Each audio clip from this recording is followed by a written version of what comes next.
We have studied about the male reproductive system. आज आपण female reproductive system काय आहे बघूया.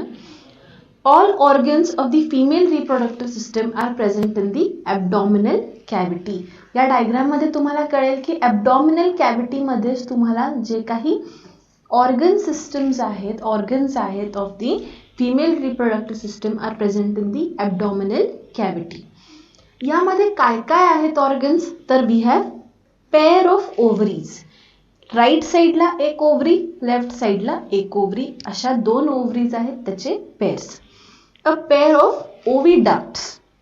इथं फॅलोपियन ट्यूब असं नाव दिलं डायग्राम मध्ये. फॅलोपियन ट्यूब हे ओव्हिडक्ट्सचं दुसरं नाव आहे. तर ह्या ओव्हरीला कनेक्ट करणार, ओव्हरी पासून ते इथं युट्रसला कनेक्ट करणारे जे डक्ट्स आहेत त्यांना म्हणायचं फॅलोपियन ट्यूब किंवा oviducts. This is the uterus part and this is the ovary part. ही ओव्हरी आहे आणि हे युट्रस आहे. ह्या युट्रसला आणि ओव्हरीला कनेक्ट करणारी जी ही ट्यूब आहे याला काय म्हणायचं? Oviduct. Then there is a single uterus. This is the uterus part. एकच युट्रस असतो प्रत्येक फिमेल मध्ये. And a vagina. आणि वजायना म्हणजेच काय तर योनी. वजायना सुद्धा एकच असतो. Besides a pair of bulbourethral gland. Gland म्हणजे काय मी आधी सांगितलंय, तर फिमेल्स मध्ये bulbourethral glands are also present. Generally every month a ovum is released in the abdominal cavity. ovum म्हणजेच काय तर egg.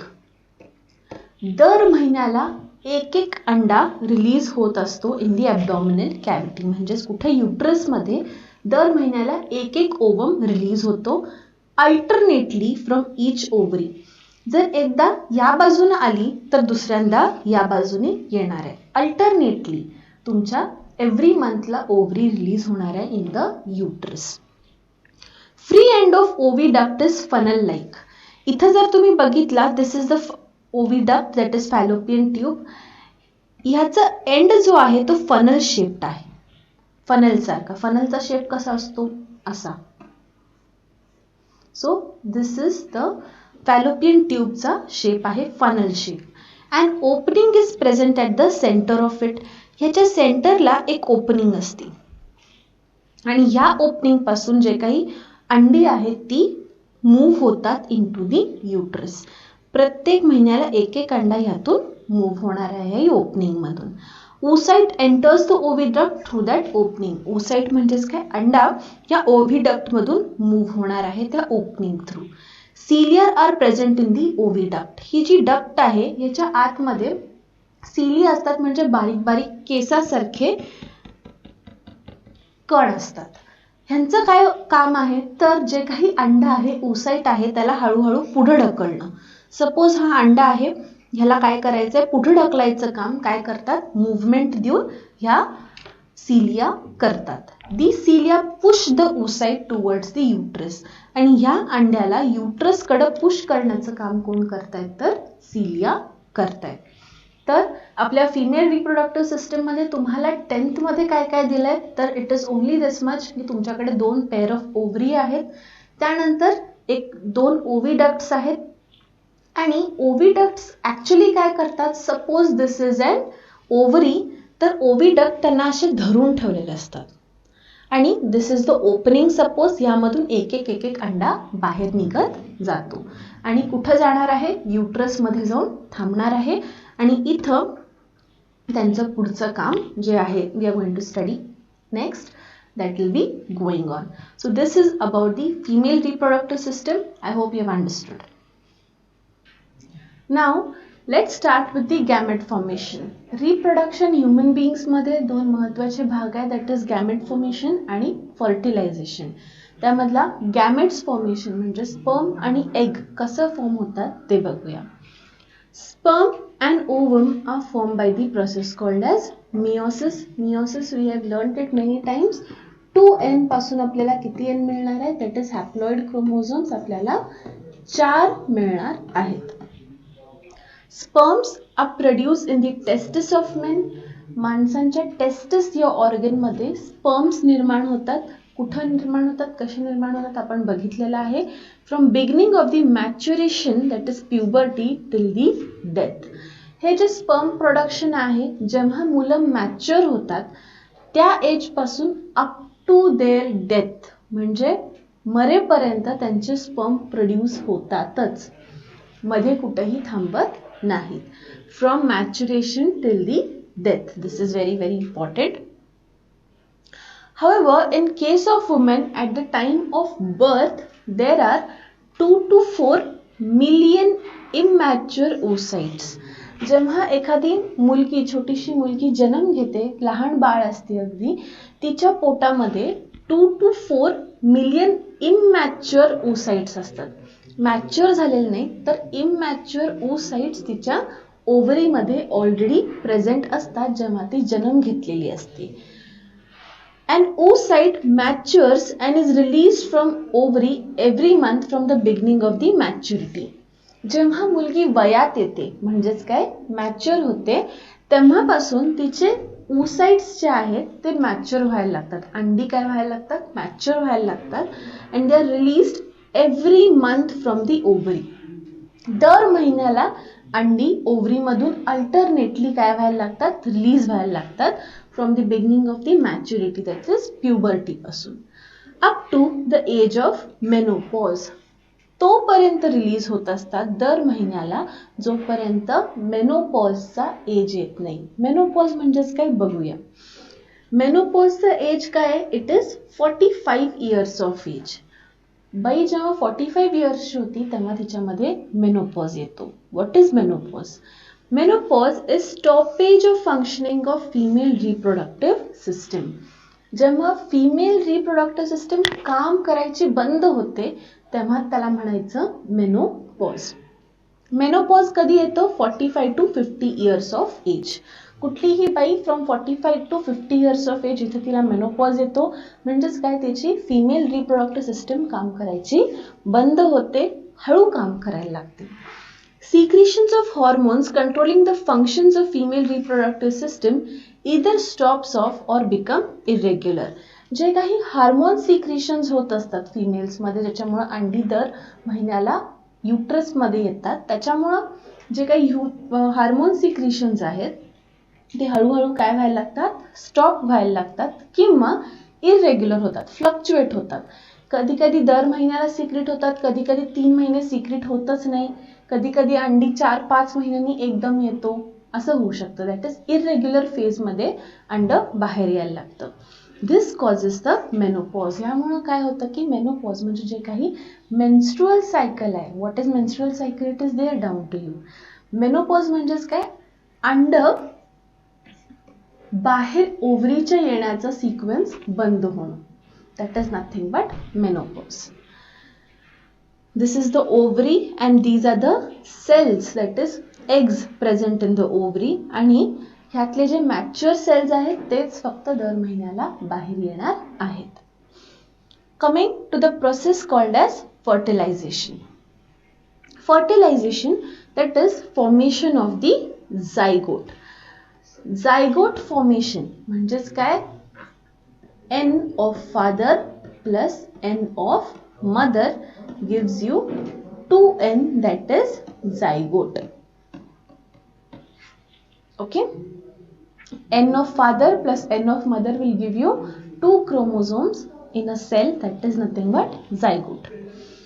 By union of sperm and ovum, male मध्ये काय असणार आहे, स्पर्म असणार आहे, फिमेल मध्ये काय असणार आहे, ओवम असणार आहे, and this is called as fertilization. Whenever you will get a zygote formed from male and a female, that is sperm and ovum, it is called as fertilization. Fertilization is internal in humans. Fertilization जे आहे ते आतल्या आत होत असतं humans मध्ये. Semen is ejaculated in vagina during copulation. Copulation period म्हणजेच काय, जेव्हा मेल आणि फिमेल ऑर्गन्स एकत्र येतात. Semen is ejaculated in vagina. Semen म्हणजेच काय, ह्याच्या आधी शिकलो होतो, स्पर्म्स आणि glandular secretions, these together are called as semen. Semen काय होतं, इजॅक्युलेट होतं इन दी वजायना. हे जे सीमेन आहे it is ejaculated in the vagina, this is vagina. In the vagina it is ejaculated. म्हणजेच काय, आत स्त्रवलं जातं. Sperms in the number of few million start the journey by the route of vagina, uterus and oviduct. Sperms एक दोन असणार आहेत का? नाही, they are in millions. Few million नंबरमध्ये ते असणार आहेत आणि मिलियन्समध्ये असलेले हे जे स्पर्म्स आहेत त्यांची जर्नी हळूहळू फिमेल रिप्रोडक्टिव्ह सिस्टीममध्ये चालू करतात. They will start from the vagina, then they will come to uterus आणि नंतर ते कुठं जाणार आहेत? ओव्हिडक्टमध्ये जाणार आहेत.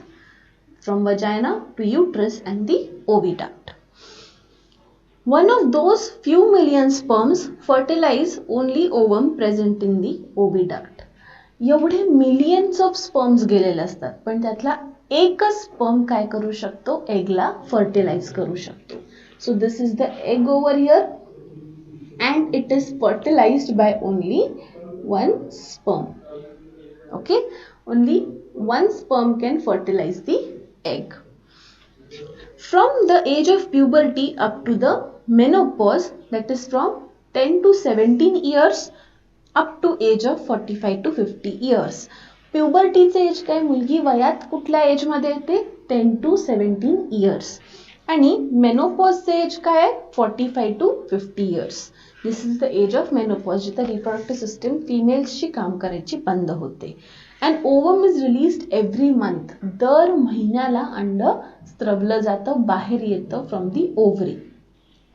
That is out of 2 to 4 million ova. म्हणजेच काय, जेव्हा मुलगी जन्माला आलेली असते तेव्हा तिच्यामध्ये किती असतात? 2 to 4 million eggs are present. Out of that approximately 400 oocytes are released. ह्या 2 to 4 मिलियन्स मधले 400 oocyte बाहेर येतातच. They are approximately released at the up to the age of menopause.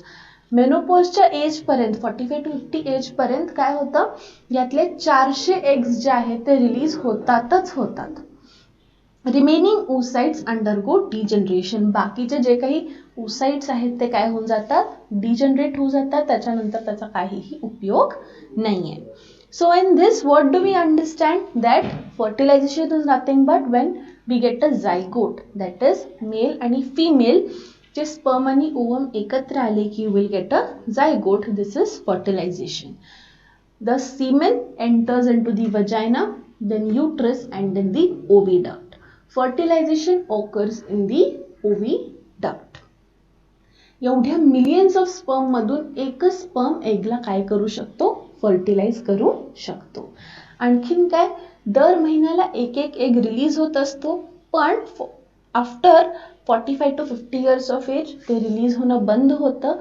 तोपर्यंत 400 oocytes रिलीज झालेले असतात. That doesn't mean that a woman can give 400 birth to a baby. Okay, so remaining oocytes will undergo degeneration. This is nothing but this round is nothing but the egg and these are the millions of sperms over here. त्यातला एकच sperm काय करू शकतो? त्याला fertilise करू शकतो. Okay, मगाशी मी सांगत होते की 45-50 एज नंतर फिमेलची रिप्रोडक्टिव्ह सिस्टम काम करायची बंद होते. If the sperm enters and it matures after 40 to 50 years of female. जेव्हा बाई 45 ते 50 वर्षांनंतर सपोज फर्टिलायझेशन झालं तर काय होईल?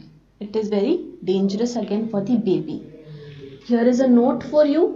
oocytes released from ovaries during last few months nearing the age of menopause, that is 40 to 50 years old. 40 to 50 इयर्सच्या रेंजमध्ये कधी कधी oocytes रिलीज होत असतात. Their ability of division has been diminished till now. त्यांची जी अबिलिटी आहे divide होण्याची, दॅट इज मिओसिस करण्याची, ती पूर्णपणे कमी झालेली असते, स्लो डाऊन झालेली असते. Due to this they cannot complete meiotic division properly. ह्यामुळे त्यांची मिओटिक डिव्हिजन व्यवस्थित होत नाही. म्हणजे जे काही एग्स तयार होणार आहेत ते चांगले एग्स तयार होणार नाही आहेत. इमॅच्युअर पेक्षा पण इमॅच्युअर एग्स तयार होणार आहेत. If such oocyte is fertilize, जर असा एक अंडा फर्टिलाइज झाला तर काय होईल? The new ones produced from them may be of some abnormalities. त्यांच्यापासून जे काही मुलं निर्माण होणार आहे त्यांच्यामध्ये भरपूर प्रमाणांमध्ये ॲबनॉर्मॅलिटी दिसणार आहे. एक्झाम्पल आहे down syndrome. Here is a baby of down syndrome. त्याचे नॉर्मल चेहरा नाही आहे, त्याचे बोटं सुद्धा नॉर्मल नाही आहेत.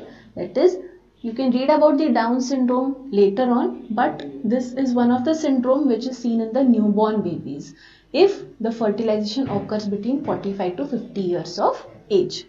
डाऊन सिंड्रोम सारखे सिंड्रोम्स मुलांमध्ये दिसायला लागतात जर इमॅच्युअर स्पर्म्सला फर्टिलिटी आली तर this was a note for you.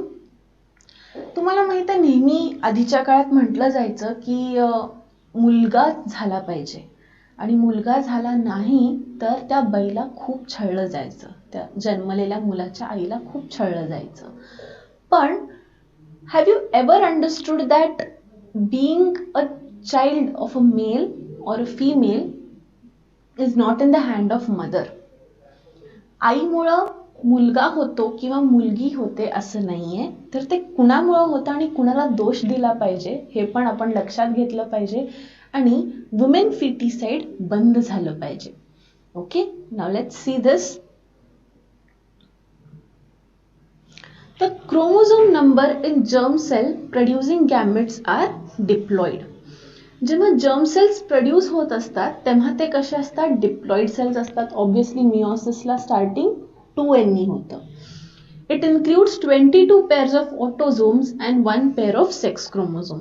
एक पेअर असती सेक्स क्रोमोझोमची and 22 pair of autosome. 2n म्हणजेच काय तर 44 प्लस XX असू शकतं और it can be 44 plus XY.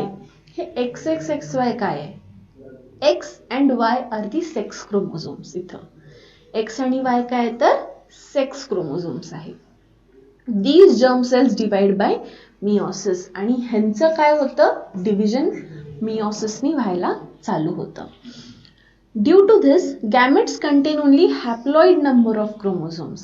Meiosis झाल्यानंतर आपल्याला काय मिळणार आहे, तुम्हाला सगळ्यांनाच आता पाठ झाला असेल की 4n मिळणार आहेत.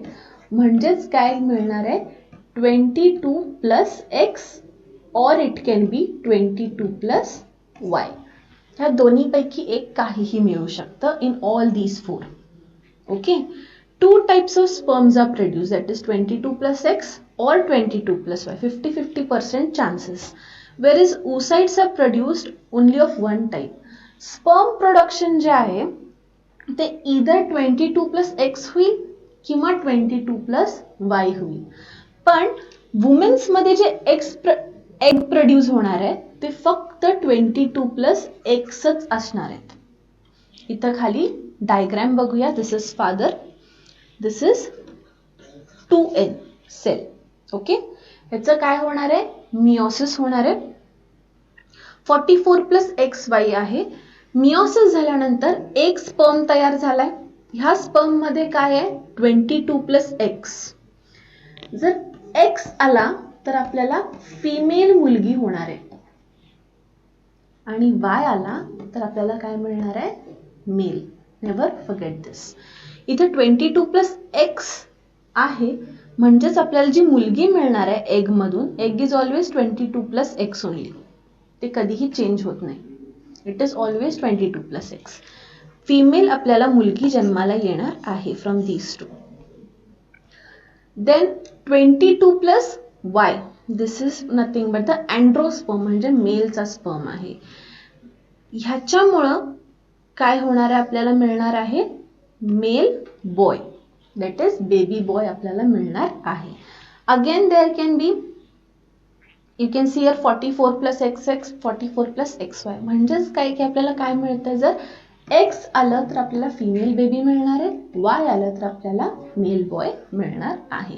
What you have to remember in this is की मुलगी होणं किंवा मुलगा होणं आईवरती डिपेंड नाही आहे, तर कुणावरती डिपेंडेंट आहे, फादरवरती डिपेंडेंट आहे. कारण की कुठल्या क्रोमोझोम येणार आहे, सेक्स क्रोमोझोम जर Y आला पप्पाकडून तर तो मेल होणार आहे. सेक्स क्रोमोझोम जर X आला तर मुलगी होणार आहे. ओके, त्यामुळं फिमेल्सला ब्लेम करणं बंद झालं पाहिजे आणि जर मुलगी झाली तर तिला मारणं, तिला अबॉर्न करणं, अबॉर्शन करणं हे थांबलं पाहिजे. Blaming a woman for giving a birth to a baby girl is totally wrong. Okay. मगाशी आपण बघितलं की फर्टिलायझेशन कसं होतं, म्हणजेच काय की आपल्याला एम्ब्रिओ कसा फॉर्म होतो. मेल आणि फिमेलचे गॅमेट्स एकत्र आले की you get a zygote that is 2n, that is a diploid zygote. आता हा जो झायगोट बनलेला आहे त्याला डेव्हलपमेंट पुढे झाली पाहिजे, त्याची ग्रोथ झाली पाहिजे. ती कशी होती ते बघूया. The zygote formed after fertilization in the oviduct undergoes repeated mitotic division and an embryo is formed. इथं जो झायगोट आपल्याला ओव्हिडक्ट मध्ये बनलेला आहे, मगाशी स्पर्म आणि एग, इथंच एक डायग्राम काढून दाखवली होती मी तुम्हाला.